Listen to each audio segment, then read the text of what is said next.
अस्सलाम वालेकुम लिसनर, मैं हूं आपकी होस्ट आयशा शरीफ, आपकी खिदमत में हाजिर हूं। आपको अपने चैनल में वेलकम करती हूं। अल्लाह की बाबरकत नाम से शुरू करती हूं। दुआ और उम्मीद है कि आपका हर दिन खुशगवार और हर खुशगवार दिन का अंजाम बखैर हो, आमीन।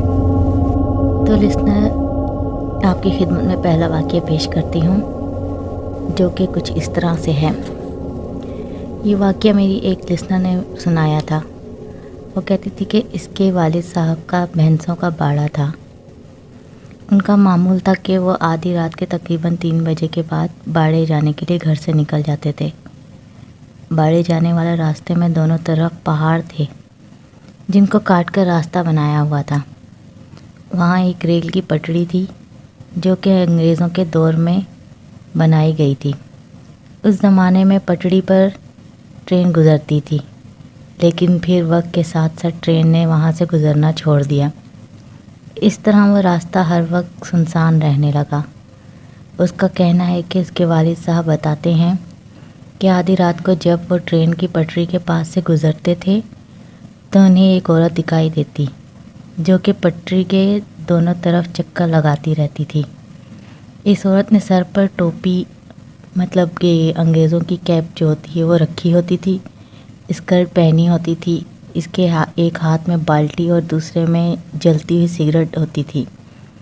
सुनसान और वीरान होने की वजह से वो रास्ता पहले ही बहुत पुरस्कार लगता था। इस पर सितम ये कि आधी रात को तन्हा एक औरत का गुज़रना इस रास्ते की पुरस्कारियत में इजाफ़ा करता था। बाड़े में आने वाले अक्सर लोग बताते कि उन्होंने भी इस औरत को कई बार देखा है, वहाँ से गुज़रते और वहाँ टहलते हुए। वो औरत किसी को कुछ नहीं कहती थी, लेकिन अगर कोई इसको आवाज़ लगाए तो औरत एकदम से गायब हो जाती थी।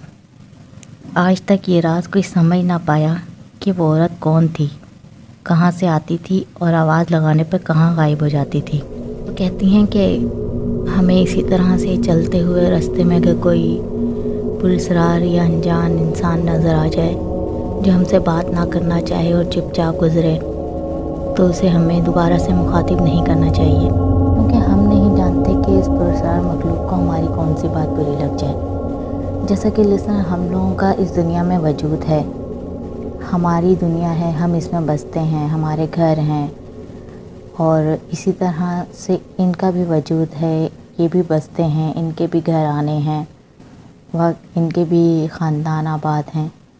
तो हमें एहतियात करनी चाहिए, एहतियात से बढ़कर कुछ नहीं हो सकता। कि बढ़ती हूँ एक और वाक़ये के साथ, क्योंकि हमें एक बहुत प्यारी सी लिसनर ने शेयर किया है। उनका नाम है समीना, कराची से। तो समीना कहती हैं कि पूरे चाँद की रात थी। वो अपनी वालदा और बड़ी बहन के साथ किसी रिश्तेदार के घर गए हुए थे। वहाँ से अपने घर आते आते इन्हें काफ़ी टाइम हो गया। रात के तकरीबन 1 बजे का टाइम था। वो तीनों पैदल अपने घर की जानिब जा रहे थे।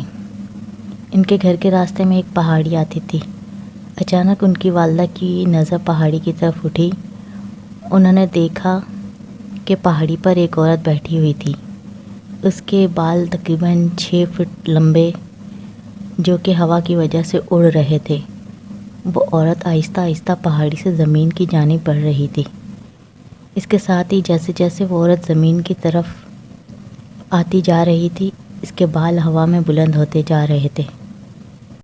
समीना कहती हैं कि उन्होंने और उनकी बहन ने भी ये सब मंज़र देखा, और उन्होंने आहिस्ता से अपनी वालदा से कहा कि अम्मी जान, आपको ये सब नज़र आ रहा है जो मैं देख रही हूँ? उनकी वालदा ने कहा, जी मुझे भी नज़र आ रहा है कि एक औरत है जो ज़मीन की तरफ बढ़ रही है पहाड़ी की तरफ से, मगर बेटा आप भी ज़ोर ज़ोर से आयतल कुर्सी पढ़ो और मैं भी पढ़ रही हूँ। तो समीना कहती हैं कि मैं और मेरी सिस्टर ने वालदा साहिबा के हाथ ज़ोर से पकड़ लिए और तकरीबन भागते हुए हम लोग आयतल कुर्सी पढ़ने लगी, और इसी तरह हम घर पहुँच गए।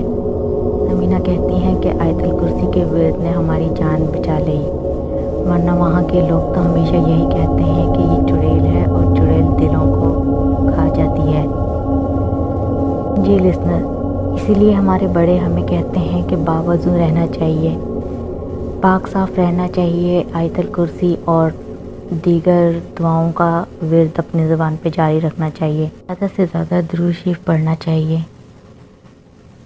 درود شریف اور آیت الکرسی واحد چیزیں ہیں جنہیں ہم ہر وقت چلتے پھرتے پڑھ سکتے ہیں اور ہمارے لیے یہ بہترین ثابت ہو سکتی ہے۔ اوکے لسنر، آج کے دن اتنا ہی کافی ہے۔ انشاءاللہ آپ سے دوبارہ جلد ملاقات ہوگی پراسرار واقعات میں۔ امید کرتی ہوں کہ آپ کو آج کے پیش کردہ واقعات پسند آئے ہوں گے۔ آپ سے درخواست کرتی ہوں کہ آپ بھی اپنے ساتھ پیش آنے والے واقعات ہمارے واٹس ایپ پر شیئر کریں تاکہ ہم انہیں اپنے چینل پر پیش کر سکیں۔ اس کے ساتھ ہی آپ سے یہ بھی گزارش کروں گی کہ میرے چینل کو لائک اور سبسکرائب ضرور کریں۔ اپنا اور اپنے پیاروں کا خاص خیال رکھیں، خاص کر اپنے والدین کی خدمت کریں، ان کی دعائیں لیں، انہیں خوش رکھیں اور ان سے خوشیاں بانٹیں۔